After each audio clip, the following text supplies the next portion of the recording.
He was just fixing a broken van. On a quiet night in the desert. When something fell from the sky. Not a meteor. Not a ship. But a woman. A woman with glowing violet eyes. Silver skin that shimmered like fire. And wings that hummed like thunder. She looked at him. Walked closer. And whispered. "What do I have to do to marry you, human?" And that's when the real nightmare began. Welcome to a brand new story. I'm Michael, your narrator, and the voiceover artist for this channel. Let's begin. He thought he was alone in the desert. But something, was watching him. From the stars above. From the shadows of his own world. She came for one thing only. A human husband. He was just a simple mechanic. Working late near the scrap dump. When the air cracked open. And time seemed to stop. From the sky fell light. And from the light stepped a woman who did not belong on this earth. She wasn't human. She wasn't here for war. She came for him. And all she said was, "What do I have to do to marry you, human?" What started as a quiet night was about to rewrite the history of two worlds. The desert was quiet. Dry winds brushing against old metal and rust. Alex Walker wiped sweat from his forehead, his hands black with engine oil. He crouched over a broken solar van, just another job from the scrapyard east of town. The night sky above was sharp with stars. But Alex wasn't looking up. Not yet. He lived a quiet life. No friends. No family. Only machines. And silence. Then it came. A low hum, like metal vibrating under the earth. He paused. Looked around. Nothing. Then the sound grew louder, deeper. The ground under him began to tremble. And then, boom. A flash tore through the sky. White light that scorched the ground behind the dump yard. Alex dropped his wrench. He stood up slowly, heart pounding in his chest. Smoke rose from the other side of the hill. His feet moved before his brain caught up. He ran. He climbed the slope of old scrap, twisted wires and broken solar panels crunching under his boots. And when he reached the top, he stopped breathing. There, standing in a glowing crater of light, was her. Tall. Alien. Beautiful in a way that made his bones ache. She wasn't wearing armor, not really. It was more like something alive, black and silver, moving gently over her body. Her skin shimmered like starlight. Her eyes burned violet. And when she looked at Alex, she smiled like she already knew his name. He opened his mouth to speak. But she got there first. "What do I have to do to marry you, human?" Alex blinked. Once. Twice. The desert around them seemed to vanish. Only her voice remained. "Excuse me," he said, his voice cracking. She stepped closer. Her footsteps didn't even leave marks in the sand. "I have crossed 7 galaxies and burned 3 thrones," she whispered.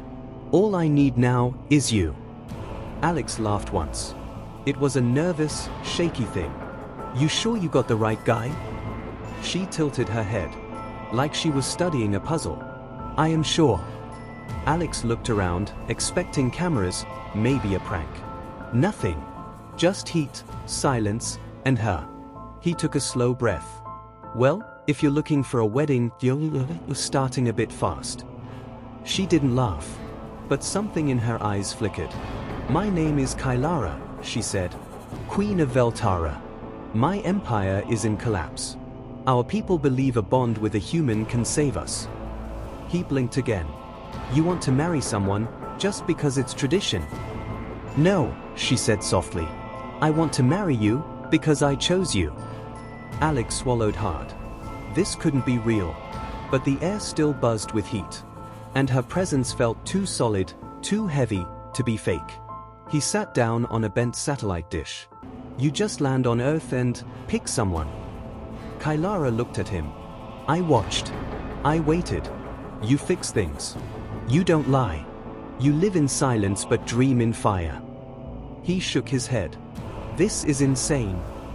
And then he realized. He wasn't scared. Not really. He was curious. And something in her voice, the way she stood.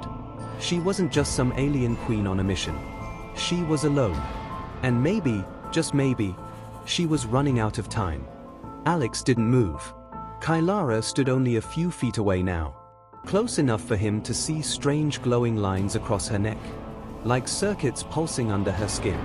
Her voice was soft, but there was something heavy behind it. Like she wasn't used to asking, only commanding. I have waited long enough, she said. My world dies slowly each night. I was told humans were stubborn, but I didn't expect this. Alex raised an eyebrow. You thought I'd just say yes, because you're pretty and glowing? She blinked. Are you saying I'm glowing wrong? Alex laughed. It wasn't fear now. It was absurdity. A queen from across the stars, standing in a junkyard, asking for marriage. He stood up. You want something real? You want trust? We don't do that with glowing rings and space speeches. That takes time. Kylara stared at him. Then, surprisingly, she nodded. Then I will stay. I will learn. You're gonna stay here?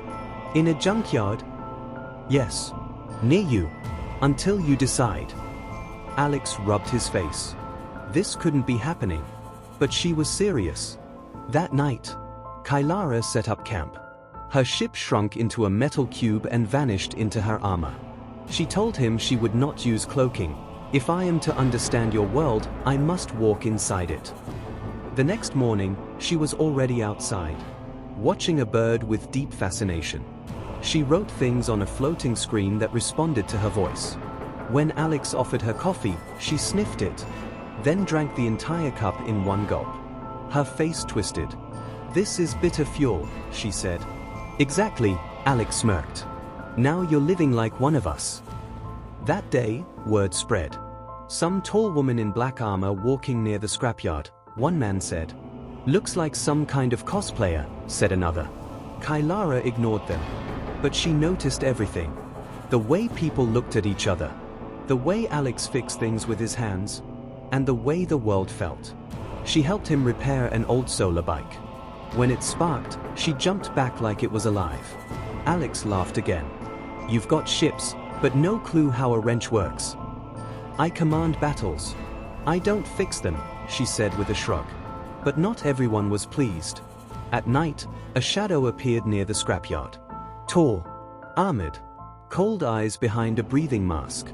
General Vile, Kylara's elite guard, and the one who thought this human idea was poison. You are wasting time, he said. You're a queen, not a beggar. Kylara turned toward him slowly. I am building something. Something that matters. Vile stepped forward. You do not belong here. The Empire weakens. We must return.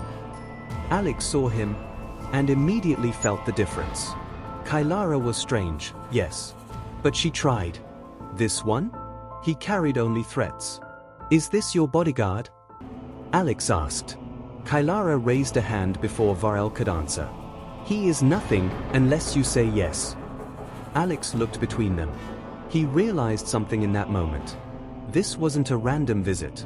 This was escape. Kylara wasn't just looking for marriage. She was hiding. And someone wanted her to fail. Varel left without a word. But his message was clear. Time was running out. Later that night, as they sat on the hood of a broken bus, Kylara stared up at Earth's moon. We have no moon back home, she said quietly. Alex sipped his water. You don't have a lot of things here. She nodded. But here, I feel something strange. What? I feel like myself. Silence followed. Then Alex asked what he never thought he'd ask. What happens if I say no? Kylara didn't answer. But a tear, glowing like liquid silver, slipped down her cheek. The next morning, Alex woke to smoke. Not the warm kind from old engines. No, this was burning plastic. Something outside was on fire. He rushed out. A small storage unit, his tools, his solar chargers, was engulfed in flames. The fire crackled and spat black smoke into the sky. Kylara was already there. She stood completely still, arms crossed, watching it burn. Alex ran toward the shed, but she grabbed his arm. Don't, she said. That's everything I have, he shouted. Her grip was strong, but calm. It's already gone. You'll hurt yourself.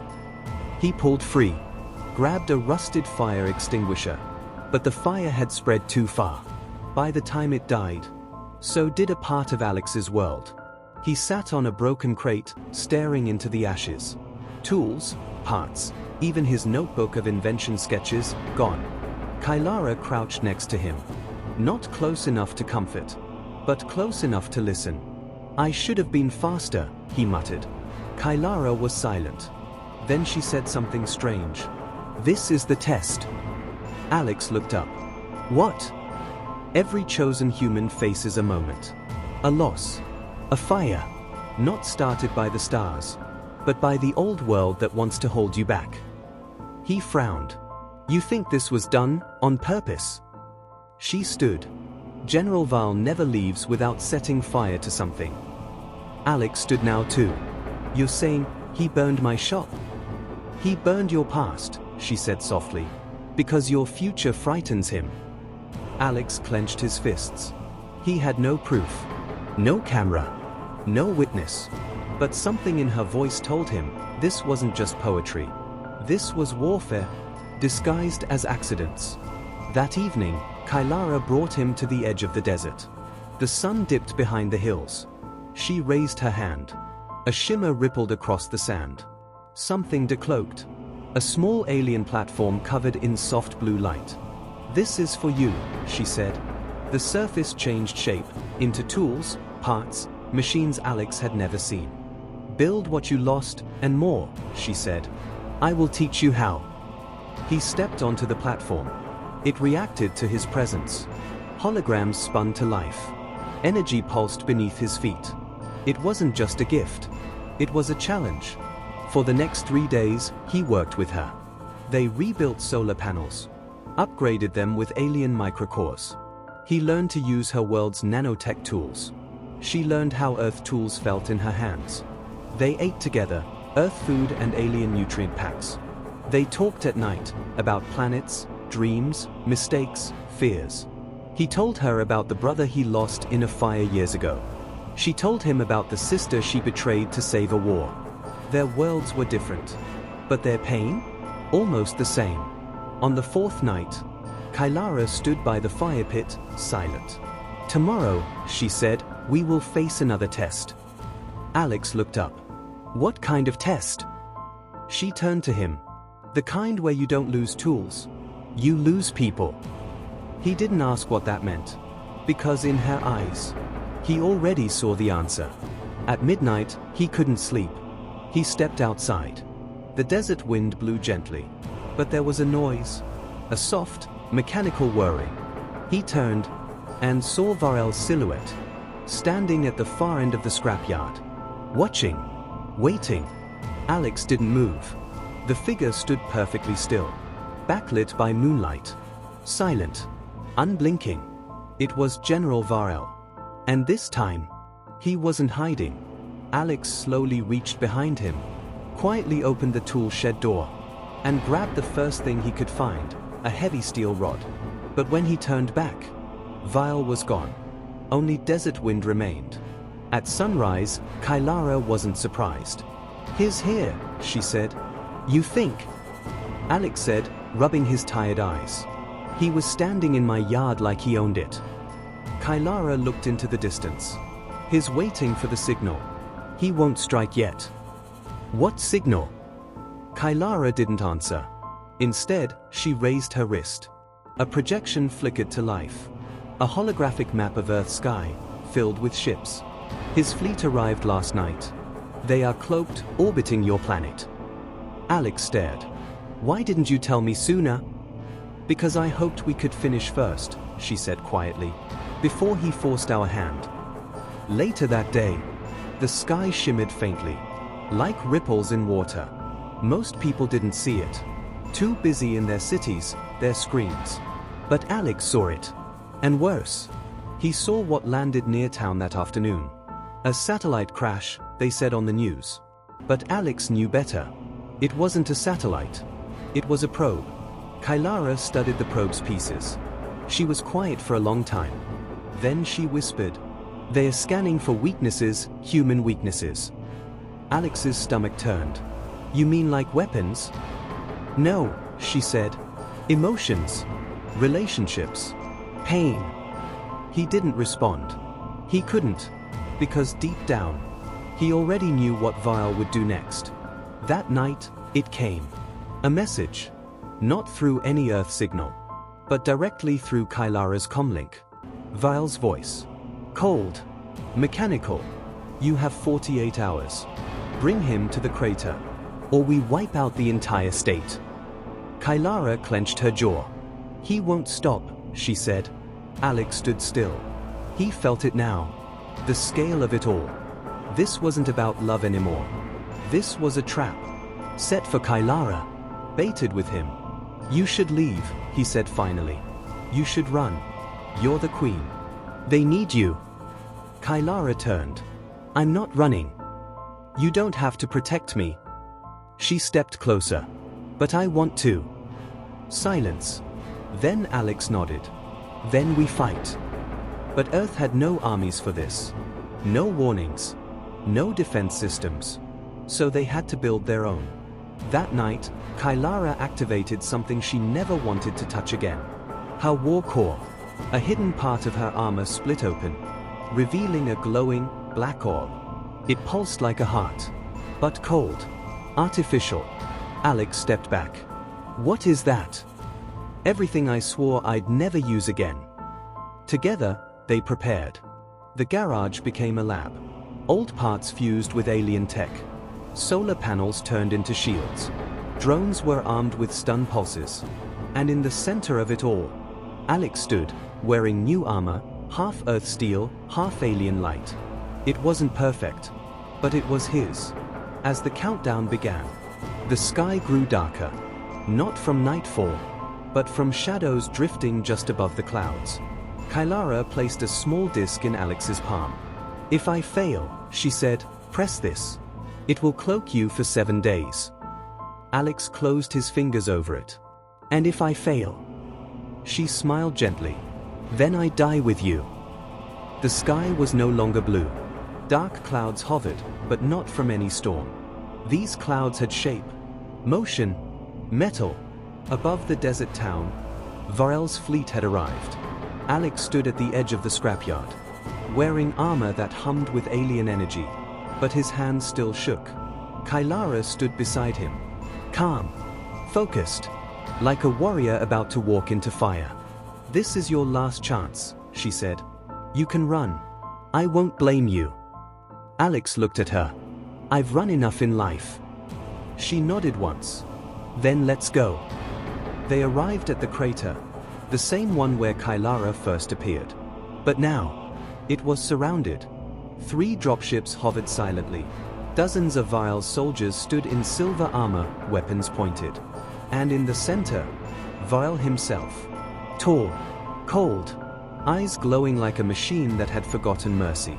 "You brought him," Vile said, voice like grinding stone. Kylara stepped forward. "He came by choice." Vile's mouth curled. "No human chooses duty. They only chase comfort."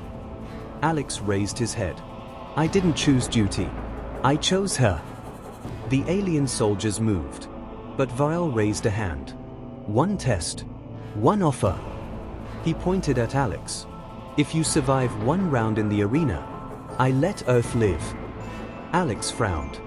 "What kind of round?" Vile turned. A steel platform rose from the ground, spinning, flashing with light. Inside it, drones with blades, spikes, lasers. Kylara stepped forward. "He's not trained." But Alex touched her arm. "I can do it." She froze. "I'm not asking you to be a hero." "I'm not being one," Alex said. "I'm being me." The arena sealed. Alex stepped inside. The noise stopped. Only silence now, and the hum of death circling him. A buzzer rang. Round 1. The first drone launched. Fast. He dodged. Just barely. The second one came low. He rolled, grabbed a broken piece of pipe from the ground, and swung. Sparks flew. The drone dropped. Then 2 more came. Then 4. Outside the arena, Kylara gripped the edge of her armor. She watched as Alex, human, slow, unequipped, fought like he had nothing left to lose. Blood dripped from a cut on his cheek. His left arm burned from a laser graze. But he didn't fall. He refused to fall. The final drone dove from above. A spinning blade aimed at his chest. He timed it. 1 second too late, and he was dead. But he stepped in, slammed his boot into the platform wall, launched upward, and grabbed the drone midair. Using both hands, he turned it, and slammed it into the ground. Boom! The arena lights flickered. The noise died. Silence again. Alex dropped to one knee, breathing hard, shaking, alive. The doors opened. Kylara rushed in, not as a queen, but as someone afraid of losing him. He looked up at her, smiling through blood. That counts as surviving. She knelt beside him. You are more than I hoped for. Varel approached, face unreadable. You've proven strength, he said. But then he drew his weapon. Now prove loyalty. He pointed the barrel at Kylara. Kill her, and join us. Alex's smile vanished. Kill her? Yes. Do it. We'll spare your world. Kylara stood without fear. Alex looked at the weapon in his hand. Then at her. Then at Varel. No. He dropped the weapon. Varel's eyes narrowed. You refuse? I'd rather die a human than live as your dog. Varel raised his weapon, but a sudden blast knocked it from his hands. Kylara had fired first. The queen's armor unfolded like wings, and the battle began. The desert lit up in fire. Kylara's blast had thrown Varel backward, crashing him into the steel wall of his own ship. His soldiers moved fast, but she was faster. Her armor flared to life. Blades folded from her arms, and her eyes turned white with rage. Alex tried to stand, his body aching from the arena. But he wasn't out yet. The suit she gave him responded. Metal plates locked into place. Energy coils glowed across his chest and arms. For the first time, he wasn't just a human. He was a warrior. Soldiers rushed at him. He ducked, rolled, and struck one with a repulsor blast straight to the chest. Kylara fought like a storm, moving between enemies, cutting down drones with one slash. They didn't speak. They didn't need to. Their bodies moved together, like they had done this 100 times. Varel roared back into the fight. His armor now pulsed red. He swung a gravity blade. Kylara blocked it, barely. You've chosen a broken species, he shouted. They feel, she said. They love. And that makes them weak. No, Kylara whispered. That makes them stronger than us all. Varel lifted his hand, charging a shot strong enough to vaporize them both. But Alex moved. He slammed into Varel's side, knocking the blast off course, sending it into the sky. The explosion lit up the clouds. Alex fell back, coughing, armor cracked. Varel turned on him. You are the reason she's lost. He raised his weapon. Alex just stared at him. If loving someone is losing, then maybe you were never worth winning. Suddenly, Kylara appeared behind Varel. Her blade pierced his armor clean through. He gasped once, and dropped. The fight was over. Silence. Only wind, and the sound of fires dying. Kylara dropped her weapon. Her breathing was sharp. Her hands shook. Alex limped toward her. She looked up at him, this time with tears in her eyes. I would have burned my throne for this. He smiled. You kind of did. Rescue ships landed moments later. Her loyal soldiers, finally able to track her signal, stepped out. Shocked to see her alive, and beside a human. She raised one hand. This is Alex Walker, she said. He is not my prisoner. He is not my weapon. He is my choice. The galaxy would remember that sentence. Because on that day, the Queen of Veltara chose love over war. And a human from a dusty town became something greater. Not because of power, but because he never backed down. The desert was quiet again. But it would never be the same. The ships that hovered above Earth were now gone, either destroyed in battle, or surrendered to Kylara's command. Alex stood by the crater, watching the stars fade into sunrise. Behind him, Kylara approached in silence. Her armor was torn.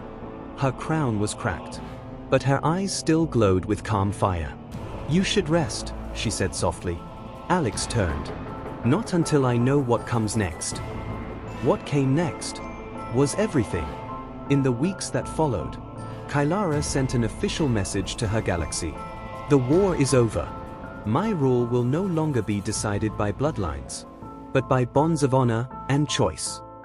The leaders of once-enemy worlds responded, some with anger, some with disbelief, and a few with hope. Kylara didn't return to her palace. Instead, she stayed on Earth.